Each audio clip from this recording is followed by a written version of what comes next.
තමයි මම හිතන්නේ මේ තරුණ පරම්පරාවගේ තියෙන මයින්ඩ්සෙට් එක හදන්න. ඒ කියන්නේ Tamanට පොසත් වෙන්න පුළුවන් වැඩ පිළිවෙලක් හදාගන්න. එකපාරට පොසත් වෙන්න බෑනේ.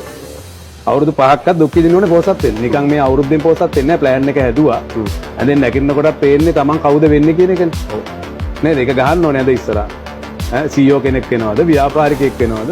මොකද්ද වෙන එක කියන්නේ? ඊනේ දකින්න ඕනේ. ඊනේ දකින්න ඕනේ. ඒතර ඊනේ දකින්න ඕනේ ලොකු ස්ට්‍රැටජි එකක් තියෙනවනේ පොඩියට පටන් ගන්න.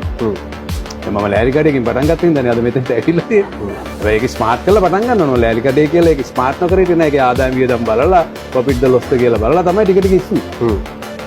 ඒ වගේ අපේ තරුණ පරම්පරාව හිතනවා ගියක් හදලා කාර් එකක් ගත්තාම පස්සේ ඉවරයි.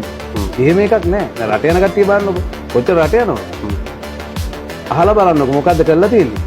මුකුත් කරලා නැහැ. ගියක් හදලා තියෙන වාහනයක් කරන් තියෙනවා. වාහනේ ගෑරේජ් එකට රට යනවා.